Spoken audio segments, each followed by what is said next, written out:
morning, Ludhiana. How are you? At the outset, I want to convey my heartfelt thanks to the platform of TED, which has connected to my hometown after such a long time. Now, let me begin by emphasizing how this TED Talk is one of its kind, where I am able to address my audience in India virtually from Switzerland. And previously I missed the chance of addressing TED Talk not just once but twice because traveling was always not a feasible option. Thanks to the T of TED, which has made it possible, and we are able to connect today. My topic for discussion is everything in the times of COVID cocooning, which means how much we have shifted online as a result of being limited to our own cocoons and physical spaces due to COVID. I'll be touching upon the three main things in my talk. Firstly, the unprecedented changes brought about by the COVID in our lives. Secondly, what are the opportunities this crisis entails for us? Finally, the emerging trends in the post-COVID world, whether it will be a pre-COVID situation or a completely new normal. Friends, you need to realize that you are among the rarest of the rare generations that are witnessing a world-changing event in your lives. Considering the unpredictabilities, I aim to motivate my audience to improve the state of your businesses, your careers, your lifestyles. The coronavirus pandemic will be remembered as a world reordering event like the two world wars, both for those who are directly impacted by a personal tragedy and for those who are forced to stay at home for several months. Separated from loved ones, unable to eat out or travel, homeschooling their children, working from home, or not able to work at all.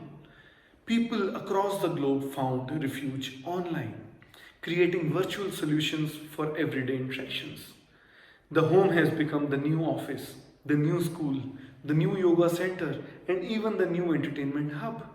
And needless to mention, a TED platform, with the internet becoming the backbone of the new way of lifestyle. So presenting in front of you, I am Karanvir Singh, Chairman Visionum Group, which works towards the aim of connecting nations through harnessing global trade linkages and empowering MSMEs to go global. It's been almost 10 years we are focusing on a mission to reinvigorate a cross-border trade by smart contracts using the blockchain technology, scaling the SMEs, connecting them with their global peers on the self-sustainable model. Our road to globalization had been highly impactful till the pandemic broke out. As a result, we are witnessing a paradigm shift from globalization to slowbalisation. Calls for protectionism are rising in almost every country, be it America, be it Europe, or even India. America first, Atmanirbhar Bharat, H-1B visa restrictions, the calls for resilient global pharma supply chains to reduce dependence upon other countries were heard all over the globe as the pandemic spread. So how was your 2020? Work from home or living in work? Did you miss your summer vacation, your festive season, or your travel plans? I will tell you how my 2020 was, how COVID impacted my life personally. I was also locked down at home. Negativity was blowing like air around me. Businesses began to contract as losses were taking a toll about them. Full-fledged contracts were getting cancelled all of a sudden, no matter which side you look at. Each and everyone was finding it difficult to sail through the situation.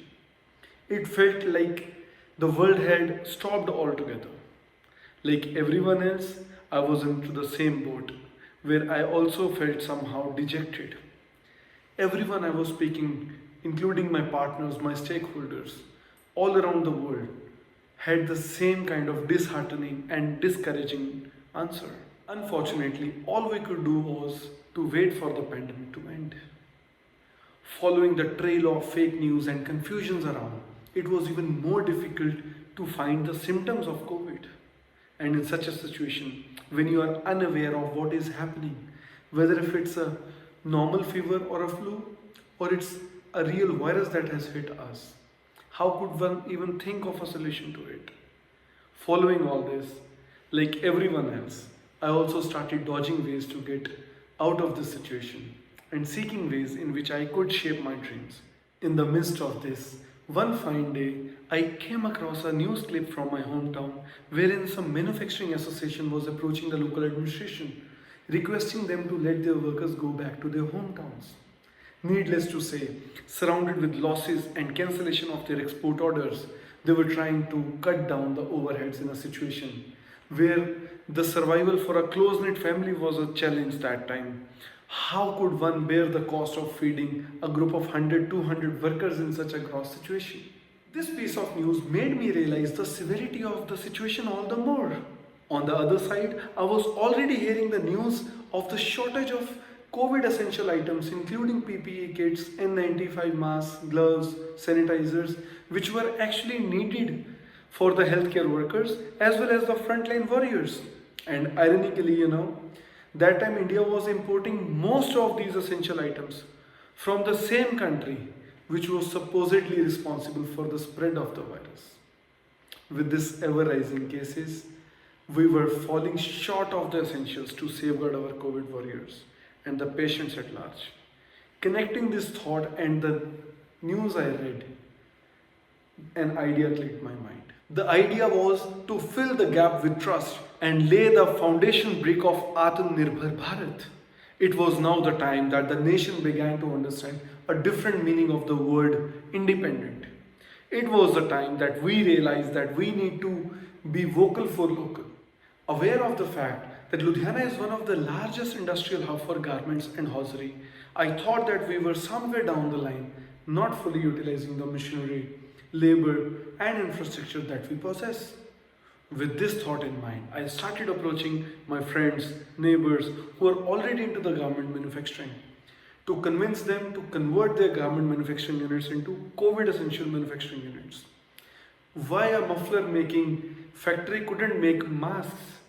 Why a formal suits making factory couldn't make PPE suits? With all the efforts, I managed to convince some companies.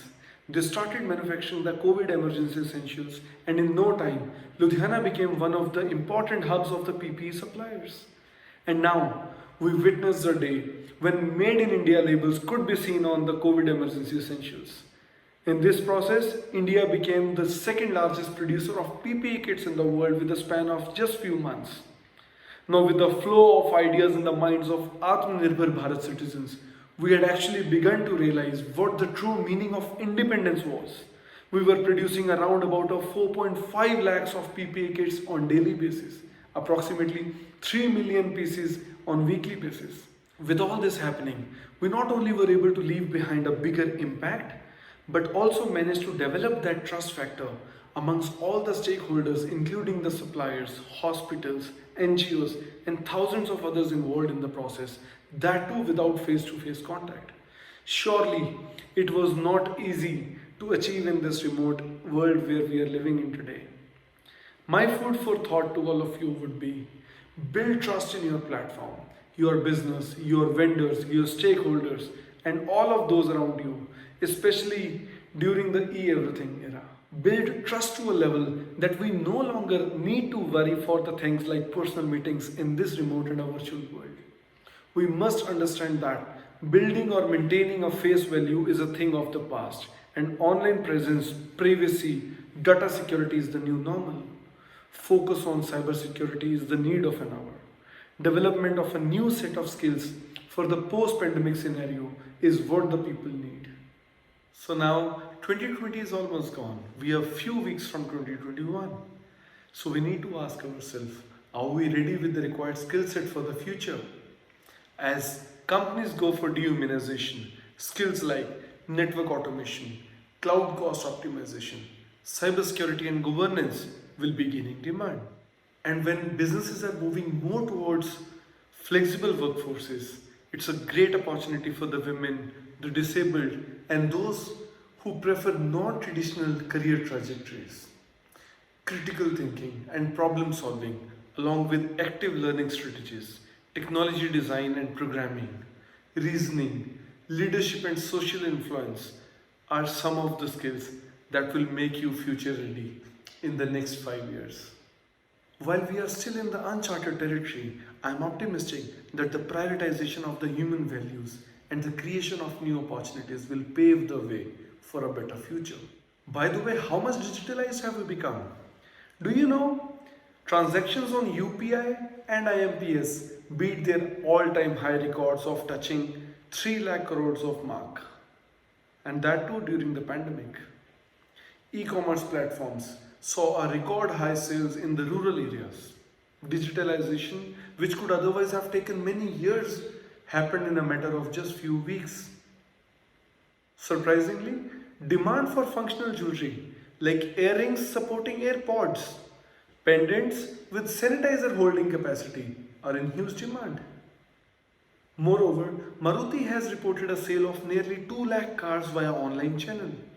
Real estate buyers are using 3D cameras to get a feel of a property online. So where are the opportunities? Telemedicine?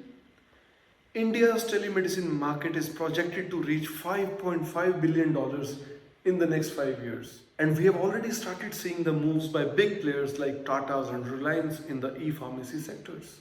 Another important sector is agriculture. COVID has highlighted the importance of food processing and processed food. Entrepreneurship in the agri-tech sector is one of the leading trends of 2021. Estimate says 9 million jobs will be created in this space in next 5 years, and that too especially in the rural areas. To enable personalization of education even in the remotest parts of the country, the chalk talk teaching model will be fully transformed by the one driven by technology. So e-learning will be the new normal, and growth of startups in this sector will be phenomenal going forward. Just before closing, I would like to thank the enthusiastic audience for your attention. It was quite a new experience of a virtual TED Talk. I want to again emphasize on India's Vocal for Local campaign of Atmanirbhar Bharat, which will give rise to the promotion of domestic handicrafts and sectors like batteries for electric vehicles, APIs for critical pharmaceuticals, white goods like ACs and LEDs. There will be huge employment opportunities emerging in these sectors starting 2021. Digging deeper into the themes that will emerge from these opportunities with relevant examples needs another TED Talk to discuss. Hope you have enjoyed the talk and benefited from it. Thank you for listening and wish you all the best for navigating successfully.